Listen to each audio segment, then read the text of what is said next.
we're going to go over Chapter 2, Physical Evidence, Part 2. So in this video, we'll talk about the characteristics of physical evidence, associative evidence, the difference between class and individual characteristics of physical evidence, tool marks, impressions, and impressions. So characteristics of physical evidence: identification, measurements to describe physical or chemical properties with as near absolute certainty as scientific technique will allow. You need to have accurate results in order to make a identification, a positive identification. Tested rigorously and recorded after given reproducible, sensitive, and specific results. So reproducible means the test analysis of standard sample must always yield the same correct result. So this testing, this rigor of the testing is common in every lab you're going to. You want your results to be reproducible. If they're not reproducible, then you have an issue with your testing protocol. Sensitive must be able to accurately identify the unique characteristics of the substance. It needs to be sensitive enough to pick up all the different things in your sample.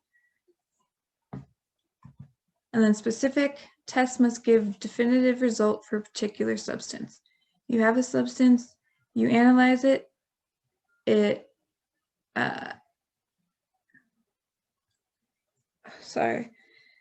So if we're going to start at the top, reproducible. If you have cocaine as a sample, you are going to test it and make sure that the standard sample, so like a standard sample of cocaine, yields the same correct result, and then you would analyze the unknown sample and make sure that the analysis is the same. Sensitive, you must have a procedure or test that is the most sensitive to that specific type of cocaine, or that drug. So if you have cocaine, you need to identify the unique characteristics of the substance. You need to be able to have a method that will pick up on all the individual characteristics. And then specific, your test must come out and say the only possible reason or only possible possibility of what this powder is cocaine. So, okay, well, this is the thing. A chemist tests a white powder sample found at a crime scene to determine whether it is cocaine. The test results must narrow down the possibilities to cocaine as the only substance that would produce a positive result. No other substance should give the same result as cocaine if it went through the same exact test. Sometimes multiple tests must be done to reach this conclusion with certainty. This is like I said before, you would first, forensic scientists will know with experience which test to perform to get the best results. And so after looking at something under the microscope, then they can figure out which test they want to do to reach the conclusion. So associative evidence is physical evidence that associates a subject to a crime or to rule out a person as a suspect. Associative physical evidence is considered to have an unknown origin until it is compared to known samples and is identified. Blood, body fluids, fingerprints, hairs, bullets, firearms, imprint evidence are all associative evidence. So there are class characteristics and individual characteristics of associative evidence. Class characteristics is evidence associated with only one group. So a specific group of shoes, like Nike shoes. Multiple sources remain as possibilities. So different sizes, different brands of Nike shoes. Individual characteristics are associated with only a single source. They have a feature that is unique to one specific item. The number of possible sources of evidence reduced to only one. There's only one possible source for this unknown sample, and that is its individual characteristic, is when you can narrow down to one possible source. Sometimes you can state that the questioned object is unique, like your DNA or fingerprints is unique. There's nothing else like them. Tool marks and impressions can turn an object with class characteristics into an object that has individual characteristics. So we'll go over it in the next slide. So characteristics of physical evidence, you can see on the picture that there are class characteristics on the left. You have one shoe imprint that can be any of the other shoe imprints that have different sizes, different widths, different brands. When on the right side, you see that it is a one-to-one. This is the individual characteristic where you have a shoe print or shoe impression, and you can see on the heel, there's a little bit of chunk missing, and the sole of the heel is worn. There's a tear. So there is only one other shoe that would be the same brand, the same size, the same type of shoe with the same markings, same tread, wear, all this. That would be the individual characteristic of it. So the tread pattern of a shoe can help scientists determine the size of the shoe and the manufacturer of the shoe, which is the class characteristics, like I said. The shoe pattern alone is not enough to identify who wore the shoe at the crime scene, though. So then the shoe, you look for individual characteristics.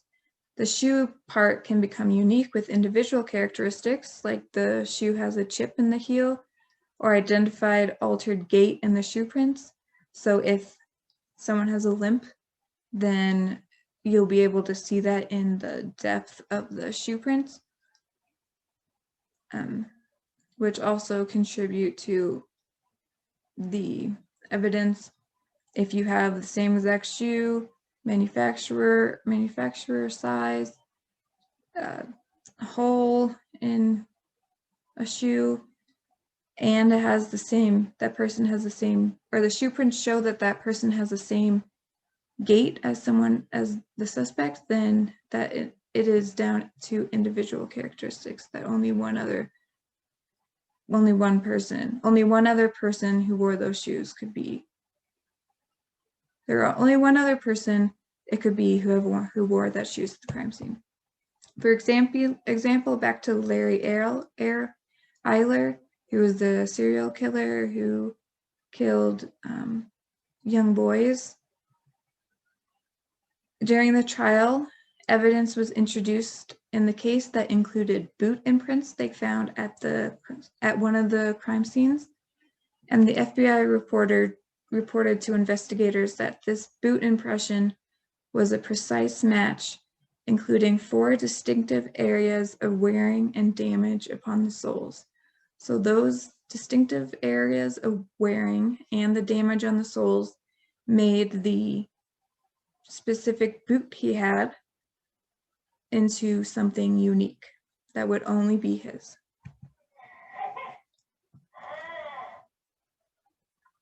Examples of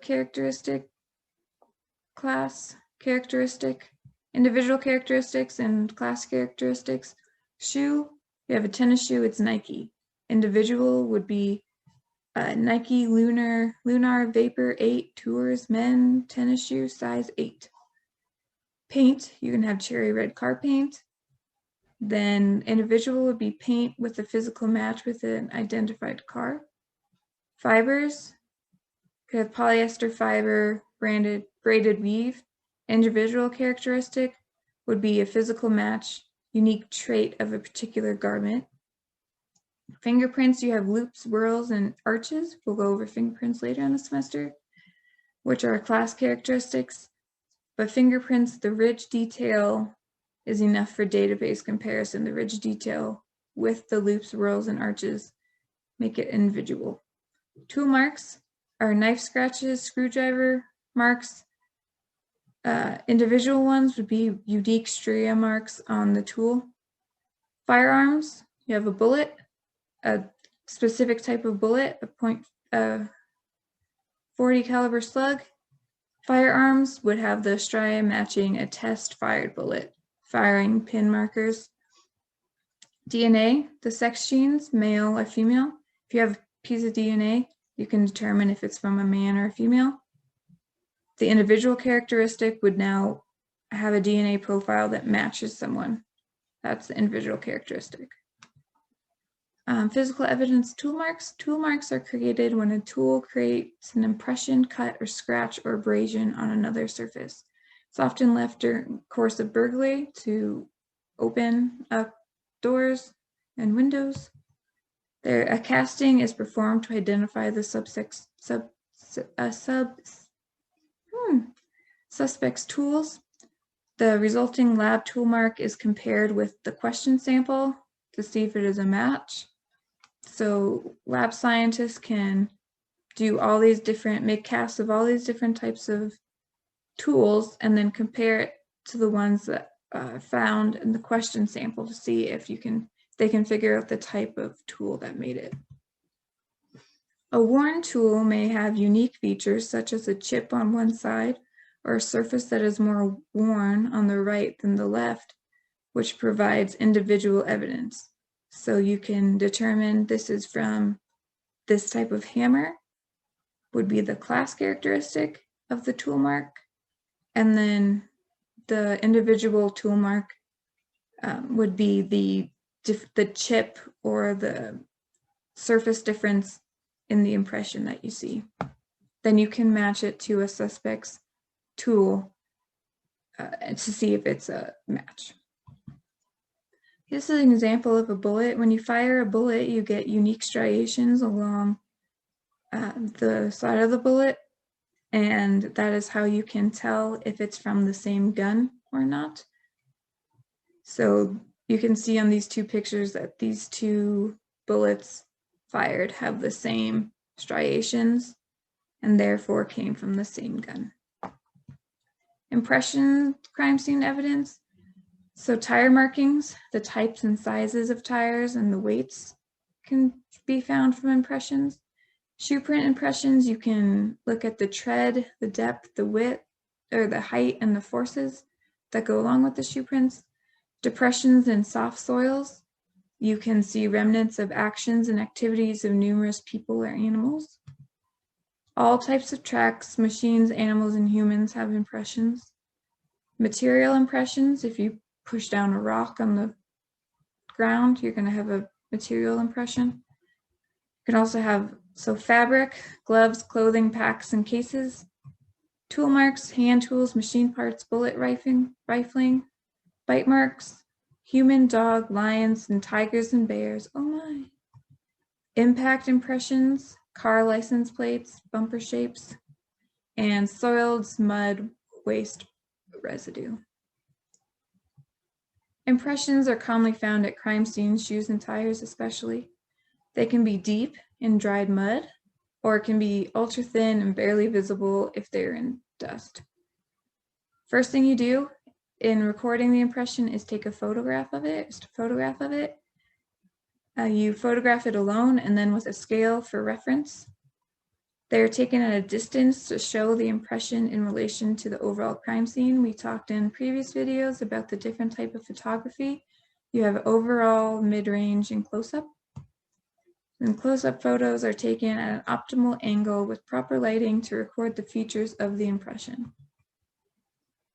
If the object containing the impression is not able to be removed and sent to the lab, like if a shoe print is left on the ground instead of a floor tile, you can remove the floor tile, but you can't remove the ground. Scientists need to lift the impression so it can be used in analysis for comparisons. You can do two-dimensional impressions. From clear tape, you apply the tape to the impression. You press down to get rid of air pockets, then you carefully remove it, and now you have a copy of the impression on that tape. Then there's electrostatic lifting. So in the top right, you use plastic coated metal sheet, and when you turn it on, it becomes charged, and with particles, the particles become charged, and then it attracts the dust and the impression. The dust is transferred to the sheet, the charged sheet, and will appear as a precise mirror image of the original. It works really well on rough surfaced floors. And then there's three-dimensional impressions casts. They preserve tire tracks or shoe prints made in dirt or snow. You can see on the right. And you can use a silicone rubber or dental stone to make these casts. So in summary, I hope you learned that the characteristics of physical evidence are identification and associative. Associative evidence is grouped by class characteristics and individual characteristics. Class or group characteristics are evidence associated with one group. Individual characteristics are evidence unique to a specific item. Tool marks can leave impressions when it contacts a surface, and scientists need to make a cast of the tool mark if you cannot bring the object to the lab. Impressions can be collected through clear tape, electrostatic lifting, silicone rubber cast, or dental stone casts.